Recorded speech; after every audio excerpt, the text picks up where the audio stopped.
Horas 40 minutos de volta aqui com o CBN Campinas para falar de uma situação de incômodo, de certa forma, dos comerciantes do centro de Campinas. Eles têm cobrado detalhes das ações daquele programa de revitalização urbana na região. Foi um pacote de medidas atualizado agora no mês de outubro, incluindo a requalificação das ruas Bernardino de Campos, Thomas Alves e também Costa Aguiar. E a INDEC e a Prefeitura se posicionaram aí diante dessas reclamações. Kevin Camada foi conversar com todos e traz as informações para a gente. As placas de aluga-se estão espalhadas pelas portas de ferro, cada vez mais baixadas e trancadas. Assim é o cenário da Rua Bernardino de Campos e da Avenida Tomás Alves, duas das ruas incluídas no novo conjunto de obras do projeto Nosso Centro, da Prefeitura de Campinas. O pacote, anunciado em outubro, incluiu as duas vias e a Rua Costa Aguiar, na proposta de requalificar uma região que sofre com a perda de movimento. Mas a falta de detalhamento do projeto assustou proprietários de comércios que temem uma perda ainda maior de movimento durante as obras. A Rita, que é síndica de uma galeria na Avenida Tomás Alves, reclama não ter recebido a visita oficial de nenhum representante da prefeitura para discutir e apresentar a proposta. Ouviu-se algum comentário, mas nunca ninguém explicou com nenhum tipo de informação. A gente paga aluguel, a gente tem IPTUs caríssimos, a gente não sabe o que vai reverter em cima disso e nem o que vai ser feito. Enquanto isso, os problemas persistem no centro. O Geraldo é dono de um restaurante e reclama do vandalismo dominante na região. Ao meu todo, por exemplo, aqui agora, ó, acabei de ser vítima. Você acaba de pintar, de reformar, de trocar um negócio, passa um vândalo na rua, estraga, deteriora. Então, esse é um dos problemas. Eu acho que o centro tem muitos problemas para ser resolvido, mas esse é um deles. O barbeiro Francisco está há 10 anos na Rua Bernardino de Campos e reconhece que as intervenções serão importantes, mas precisam vir acompanhadas de soluções para o desafio da população em situação de rua. Eu não sei o motivo de tanta gente de 10 anos para cá, tem aumentado muito, e com isso os comerciantes eles estão fechando as portas, também por conta do abandono do poder público aqui no centro de Campinas. A secretária de Urbanismo, Carolina Baracá, explica que além da intervenção urbanística, o nosso centro também terá benefícios fiscais para incentivar a ocupação da região por moradias e atrair novos comércios. A gente tem uma lei do Procentro que permite que mais de 80 quenais atividades, de uma redução do ISSQN de 5% para 2%, fazendo que essas atividades na área de saúde, na área de educação, atividades econômicas e prestação de serviço que tragam pessoas, que movimentam, isso justifica essa redução do ISSQN para essas atividades comerciais. Carolina Baracá também garante que a INDEC realizou reuniões com os comerciantes para a apresentação do projeto Nosso Centro e a proposta de requalificação da Avenida Tomás Alves. O nosso presidente da INDEC, Vinícius, apresentou o projeto. Eles participaram de uma reunião na INDEC junto com a Associação Comercial CACIC, inclusive fizeram alguns pleitos que a gente está estudando. Então, assim, tem sido feita a participação dos comerciantes nas áreas que a gente está fazendo as intervenções. Mas será que essas mudanças vão devolver ao centro a sua característica de outras épocas? Esta foi uma das perguntas que fizemos ao arquiteto e urbanista Fábio Musetti. Ele denuncia as consequências da saída do poder público da região central como uma das principais razões para o enfraquecimento do comércio. Eu acho que o tiro de misericórdia dado aí no abandono do centro foi a saída do poder público. Tanto o judiciário, que abandona lá o edifício lá no centro, onde era o fórum, foi lá para onde era o Detran, que é a cidade judiciária hoje, quanto a Câmara dos Vereadores, que vai lá para Celeiro e Valinhos. De acordo com a Prefeitura, o nosso centro também contempla a reativação do Palácio da Justiça como uma das medidas para estimular a circulação de pessoas pela região. A CBN Campinas também procurou a INDEC para obter mais detalhes sobre o projeto e os prazos da obra. Por meio de nota, a autarquia ressaltou que está responsável pelo projeto das ruas compartilhadas, como a Tomás Alves e a Bernardino de Campos. Nas duas vias, os projetos ainda estão em fase de estudo para a elaboração e por essa razão não é possível falar em prazos e em custos. De Campinas, Kevin Camada. CBN, Café com Política. Bruno Silva, cientista político aqui com a gente para o cafezinho. Bom dia. Olá, muito bom dia, Sandra, muito bom dia, Felipe Pereira e, claro, todos os nossos queridos ouvintes, tudo bem? Muito bom dia, Bruno. Tudo bem, tudo certo. Bruno, a gente acompanhando aqui a reportagem do Kevin sobre a situação do centro de Campinas, que de alguma forma não é exclusivo do centro só de Campinas, né? Algo que os municípios vêm enfrentando, né? Essa saída de comércios da região central por N motivos, mas aqui especificamente, né, existe aí um projeto para requalificação central, né, para melhorar as condições centrais para que a população retorne. Só que até que esse processo, né, esse projeto saia do papel, quem está ali vivenciando o dia a dia não sente os efeitos e, pelo contrário, cada vez mais desanimado. Então, até que ponto vale continuar, né, com esses empreendimentos lá, com esses comércios, na expectativa de que isso possa melhorar um dia e até o processo de melhoria, né, que aí terão obras, né, pelo menos tem a previsão, não com prazos, mas tem obras para serem realizadas, o impacto, inclusive, dessas obras durante a requalificação também, né, Bruno? É um baita desafio, né, Sandra? A verdade é essa, né? A gente vê que os prefeitos, né, em Campinas, né, o Dário, enfim, os demais também, outras cidades têm tentado fazer isso, fazer obras ali de revitalização, obras para poder garantir maior segurança, aumenta muitas das vezes o efetivo policial, presença da guarda para justamente permitir que as pessoas circulem mais, pega aquelas áreas que eram áreas um pouco mais abandonadas ou que já estão ali com prédios um pouco mais defasados, com problemas, reforma para tentar buscar atrair as Sandra, Felipe ouvintes, que vai para além da organização do público urbano, né? Diz respeito principalmente no caso do comércio aos hábitos de consumo da população, né? Se a gente parar para pensar, a pandemia acelerou um processo que já vinha em crescimento, principalmente do e-commerce, né? Do comércio eletrônico.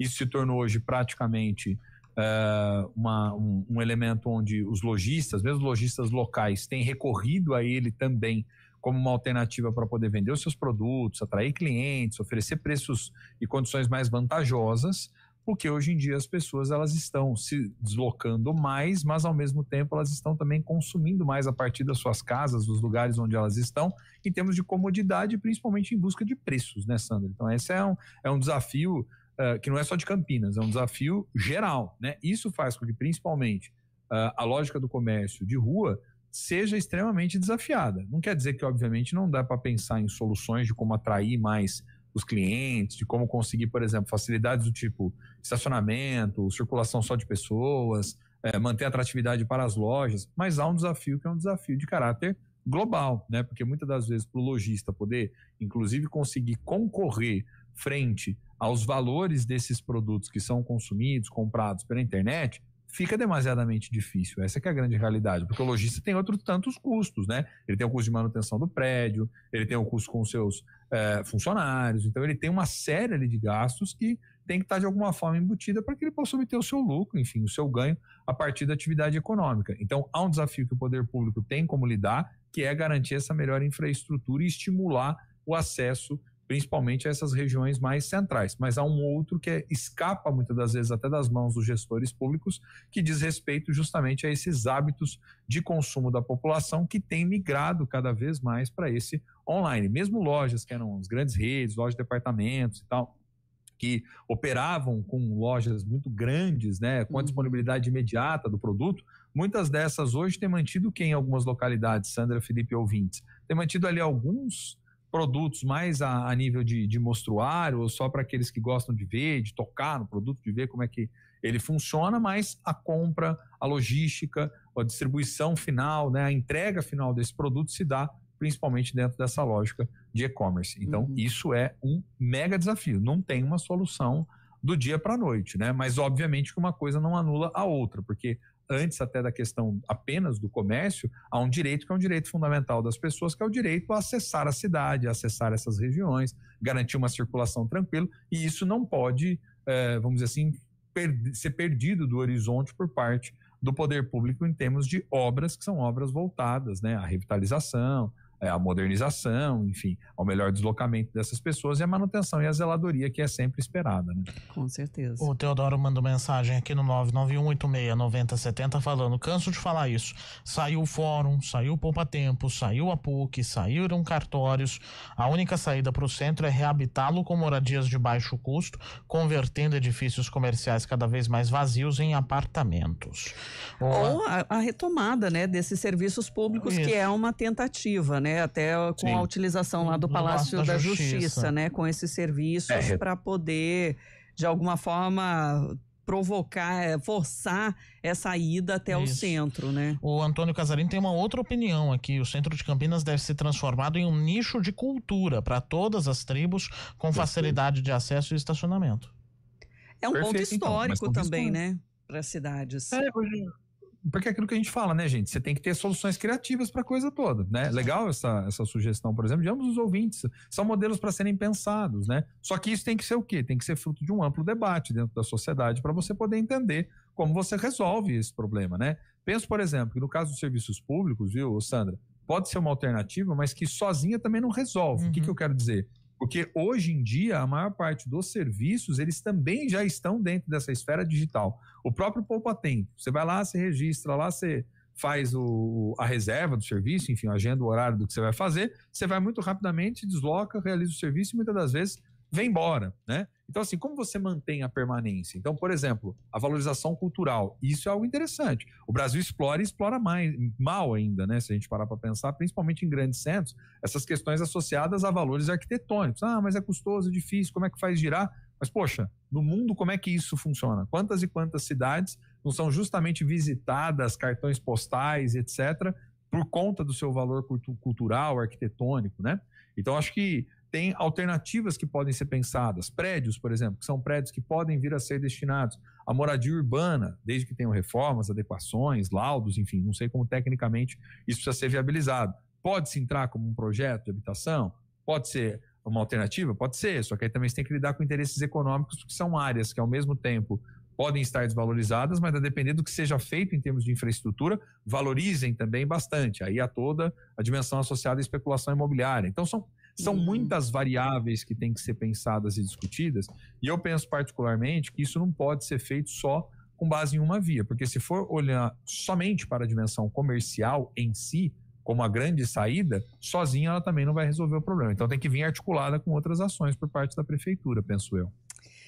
Bruno, trazendo aqui também a aprovação ontem pelos vereadores em definitivo daquele projeto que atualiza a legislação sobre licenciamento de imóveis, funcionamento também de empresas, uma proposta que é do Executivo que promete de alguma forma desburocratizar, modernizar o processo de emissão de alvarás no município. A nova lei integra em um único sistema, o RETSIM, ligado à Junta Comercial do Estado, as exigências de diferentes órgãos licenciadores, como a Vigilância Sanitária, Corpo de Bombeiros, a CETESB e a própria Prefeitura. O objetivo é reduzir o tempo de tramitação e tornar o processo de abertura e regularização de negócios mais ágil e menos custoso. Esse texto também cria o certificado de licença do Corpo de Bombeiros, que formaliza a regularidade das edificações sob a ótica de segurança contra incêndio, uma proposta que é um passo aí em direção à eficiência administrativa, mas com o desafio de garantir agilidade no licenciamento com fiscalização, né, Bruno? Pois é, eu acho que a ideia de desburocratizar ela pode ser até positiva se for ter ganhos em termos de agilidade, diminuição de custos ou algo nesse sentido. Agora, isso não abre mão, sob hipótese alguma, da fiscalização, que é a outra ponta, né, Sandra? Né? Porque às vezes você desburocratiza um processo para poder viabilizá-lo mais rápido, e essa questão envolvendo principalmente os imóveis como um todo, licenciamento, que agora é essa questão do licenciamento autodeclaratório e tal. Tudo isso pode ser visto como medidas mais eficientes, pensando do ponto de vista da agilidade, da rapidez. Mas o meu drama é como isso vai ser fiscalizado. Vai ter uma fiscalização intensa? Não vai? porque senão corre-se o risco de ser uma medida que em tese desburocratiza, em tese facilita, mas que na prática pode trazer outros tipos de problemas futuramente quando forem mais fiscalizadas intensamente essas obras. Né? Aí, além da aprovação desse novo sistema de licenciamento, os vereadores aprovaram o projeto que autoriza a doação de um terreno ao Estado para a construção do Hospital Metropolitano de Campinas. Mas só agora?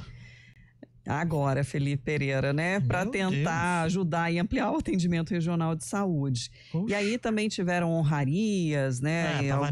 Alguns outros projetos. Mas o que chamou realmente a atenção ontem foi a denúncia de agressão e ameaça feita pela namorada do vereador Otto Alejandro, que repercutiu na sessão da Câmara, provocando manifestações de repúdio de diversas parlamentares. E não só as parlamentares da oposição, Bruno. Só para poder contextualizar aqui, a denúncia foi registrada na primeira Delegacia de Defesa da Mulher de Campinas e aponta que Otto teria agredido, ameaçado e ofendido a namorada, além de danificar objetos no apartamento onde os fatos teriam acontecido. A vítima relatou que o vereador costuma ingerir bebida alcoólica e ficar muito alterado, entre aspas, nessas situações. Então, aí durante a reunião de ontem, as vereadoras destacaram a gravidade do episódio, a necessidade de uma apuração rigorosa por parte da Polícia Civil, reforçaram a importância de combater qualquer forma de violência contra a mulher, sobretudo quando envolve um agente público. Algumas parlamentares afirmaram que o caso envergonha o Legislativo, pediram um posicionamento institucional, inclusive, da casa. Não só as que são da oposição, né? Mariana Conte, a Fernanda Souto, a Guida Calisto, a Paola Miguel, mas a Débora Palermo, que é do PL, também se posicionou contra isso durante a sessão de ontem. Em resposta, o vereador negou as acusações, afirma não ter sido notificado oficialmente sobre o caso, diz que não comete nenhum tipo de agressão, também não foi notificado e acha que foi um equívoco, né? Diante aí do que foi demonstrado. E ele não compareceu ontem à sessão, viu, Bruno? E aí eu questionei a assessoria, né? E ele não esteve porque tinha uma outra agenda externa. É grave, né, gente? As denúncias são graves, né? Tem que, obviamente, avançar agora as investigações, mas as denúncias são muito graves. E detalhe, né, Felipe Sandra, me corrigem se eu estiver errado também, inclusive os queridos ouvintes, mas não é a primeira vez que o nome, pelo menos, do vereador está envolvido em polêmicas aí não é mesmo. E que vai parar na polícia, né? Não é mesmo. Porque nós tivemos aquele outro caso, né, que se não me falha a memória, me ajudem aí, né? Foi em julho deste ano, inclusive, envolvendo aquela questão da pedra que foi jogada no ônibus. Isso. Exatamente, que depois não ficou claro se era ele, se não era, o carro não estava no nome dele, enfim. Depois ele também disse que não se pronunciaria, esperou, ou seja, mais uma vez agora envolvido em polêmicas, em dilemas, né? O que a gente espera? Obviamente o vereador vai dar a sua versão dos fatos, né? Já falou aí que vai estar aguardando, enfim, que não está envolvido na situação, mas a denúncia, ela é grave, né, gente? Grave, né? Tanto que as vereadoras que se manifestaram ali no plenário, principalmente, todas elas acabaram indo no sentido de cobrar providências por parte da justiça, de cobrar ali uma celeridade. E aí a questão que fica acima de tudo isso a depender de como isso tramita agora, de como isso avança, né? Nessa esfera policial, sobretudo, que é onde vai estar o âmbito da denúncia. A Câmara vai ter que fazer alguma coisa, né? A Câmara tem que também se posicionar, ela tem que também dar a sua diretiva. Ela vai fazer o quê? Ela vai abrir também uma comissão para poder investigar essa conduta do vereador? Não tem a ver com o exercício da função, mas de alguma forma traz essa polêmica para dentro do Poder Legislativo e mancha a imagem da Câmara também. Então vai ser analisado do ponto de vista de Conselho de Ética, da conduta, enfim, tem caminhos aí a se pensar do que vai acontecer diante dessa história toda, viu, Sandra e Felipe? Porque, obviamente, é grave, denúncia é grave, esse é o ponto concreto. Sua memória tá boa, viu, Bruno? 13 de julho desse ano foi quando 13 de julho, né? Esse segundo caso foi um domingo, noite de domingo. De acordo com o boletim de ocorrência, o motorista de ônibus contou que estava embarcando passageiros na Avenida Francisco Glicério quando foi avisado por uma mulher de que tinha um homem nervoso atrás do veículo. Esse homem jogou a pedra no ônibus, quebrando o vigia traseiro, né? E logo depois se aproximou, se apresentando como o vereador e ameaçando ele de morte. Guardas municipais foram chamados por causa do tumulto e aí disse que o jurídico está analisando. Ele disse na época, né, o Otto Alejandro, que o jurídico estava analisando que aconteceu e que não ia declarar nada. Eu lembro que essa história tinha repercutido inclusive na imprensa nacional como um todo, né? Localmente, obviamente, nós trouxemos também informação, mas isso repercutiu nacionalmente, inclusive. Ou seja, não é a primeira vez, é mais uma situação que está envolvido. Então a gente precisa das devidas explicações, claro, o vereador vai ter o seu direito à defesa, mas mais do que isso, né, gente? Tem que ser investigado a sério, porque ninguém vai chegar de alegre e fazer uma denúncia como essa, né? Tanto que eu insisto, as vereadoras ontem querem explicações,